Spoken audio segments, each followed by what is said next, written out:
I got to know him even better than that in 1963-64 when he spent a year as a visiting professor at Columbia, and I was at Columbia then. And I got to audit his course on monetary policy in Graduate School of Economics. I didn't understand a lot of it, I'll tell you. But he did say I should read his and Mrs. Schwartz's book, A Monetary History of the United States. That book was so hard, it was unbelievable. I can remember sitting in the library just thinking, I'm gonna die if I have to read one more page of this book. And then at a certain point, the light dawned, and I realized I was reading a work of astonishing genius. I can only compare it, for those of you who are English majors or literature majors in college, to reading The Wasteland. You read it and you think, what is this? What is this? And suddenly a light goes on, you realize you're reading a work of extraordinary genius. And a light went on. I just thought, this man has understood something, along with his co-author, Anna Jacobson Schwartz, which is so basic, it's beyond belief. It explains so much of what has happened in this world in the last 100 years. It's beyond belief. I also had the pleasure at his suggestion of reading Capitalism and Freedom. And I remember very well reading the first few lines of it. And they were a quote from John F. Kennedy. And those of us who are old enough to remember Kennedy's inaugural speech will remember him saying, "Ask not what your country can do for you, but ask what you can do for your country." And Friedman, everyone else in the world was doing hosannas and jumping up and down and doing jumping jacks, saying what a brilliant line that was. And Friedman said, neither question is a worthy question for people in a free society to be asking. You shouldn't be asking what your country should do for you, and you shouldn't be asking what you should do for your country. You should be asking what you can do for your family and those close to you. And the country is an incredibly important, unbelievably important part of your life, but it is not the basic part of your life unless you live in a dictatorship. The state is not what it's all about. And I thought to myself, this is so brilliant, it's unbelievable, fresh, courageous, back to first principles. A shining, dazzling light in a day when we seem to be marching towards socialism. It was like, again, like reading Madison or Jefferson. Friedman was also available as a friend. I belonged to a fraternity then, a wonderful fraternity called Alpha Delta Phi, and he came over and spoke to us at lunch.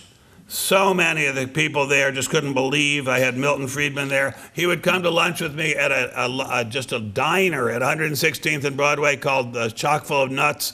And I remember at one point racing to cross the light before it turned, while it was still red, and cars were coming towards us. And Friedman grabbed me and he said, "Why would you risk your entire life to save 5 seconds?" And I thought, what an incredibly brilliant insight on something as pedestrian as crossing the street. But it applies to lots of things. At that time, I was madly in love with a girl at the University of Chicago named Kathy Farrell. And she was often giving me a hard time. I guess she would have said I gave her a hard time. But I remember saying to Friedman, "Oh, if I ever have to break up with her or she breaks up with me, I'll just die." And Professor Friedman said, "Benji, if there were only one right man for every right woman in the world, they would never find each other."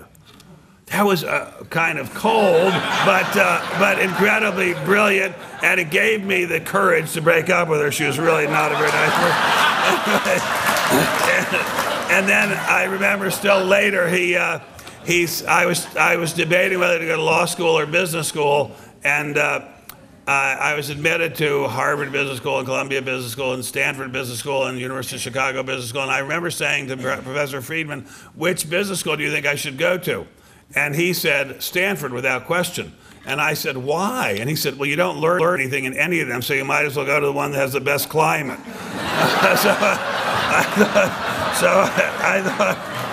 I thought, no, I'm sure he would not. I'm sure you did learn a lot, but other than you, nobody else did. Anyway, and then he also said something incredibly smart. We were talking about how rarely economists' predictions about the economy or the stock market turn out to be right, and yet they're still on TV or in the newspaper predicting again every couple of days.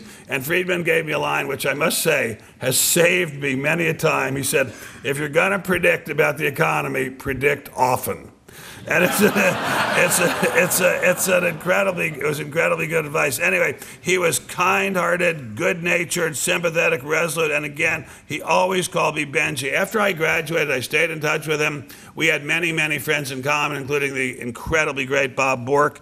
And after I moved out to LA, I remember one of the first things that happened right after I got there was they announced the Nobel Prize for Economics, and Professor Friedman won it. Frankly, if they had their wits about it, they would have given it to him again and again and again every year after that. And I was at that time writing a column for Playboy, not about sex, because I don't know enough about sex to write about that, but I was writing a column about personal finance, and they said, could you get an interview with Friedman? And I said, well, I'll ask him. And so I called him up and I said, Professor Friedman, Playboy would like me to do an interview with you. And I said, don't feel you have to by any means. I know it's very much out of your orbit. And he said, no, it's not out of my orbit at all. He said, I want to reach as many people as I can, so I'll be glad to do the interview. And he did the interview, and it did reach an awful lot of people, I guess. And he would get the message out any way he could, debate anyone he could. And I used to see him debating people who were just screaming at him, leftists who could not figure out how to get the better of him, and he would always be calm, always with a smile, and beat them to a pulp. I see him and Buckley, William F. Buckley, as the great inspirations for conservatism in our time, and I see both of them as the inspirations for Ronald Reagan, the great conservative of our century. And I am not at all sure that without Friedman there would have been a Reagan. And I'm not at all sure that without Friedman there would have been as steady monetary policy and as steady an economic cycle as there's been until now. And by the way, I am morally certain, would bet the last dime I have, which I'm pretty much down to, that Henry Paulson has never read A Monetary History of the United States. And it seems to me that if I remember the committee that were vetting people for high office in the government, I would require them to read A Monetary History of the United States. It is incredibly, unbelievably important work. Those of you who have the time and discipline, there is a condensation of it called The Great Contraction. Never will you spend your time doing anything better or more useful than that. Friedman believed more than in economic theories. He also had the theory of the permanent consumption function, which I'm not going to put you all to sleep telling you about that. But anyway, he also had enormous ideas about personal safety, security, and freedom. He believed that in this world, if there is too much security, there is not safety. If there's too much security, there's not opportunity. He believed with all his heart that a state that offers complete care can also require complete surrender of the individual's soul and rights. He saw that a government big enough, strong enough, masterful enough to make all men equal is a government big enough to make all men equal in slavery.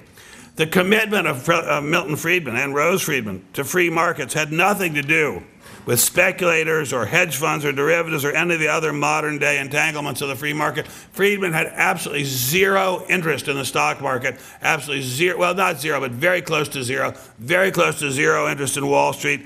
To him, the free market was a means of guaranteeing freedom to the individual, and it was a way of maximizing individual freedom and the opportunities for happiness for individuals. Douglas MacArthur said that in this world there is no safety. There is only opportunity. Go for the opportunity and you get the freedom and the safety.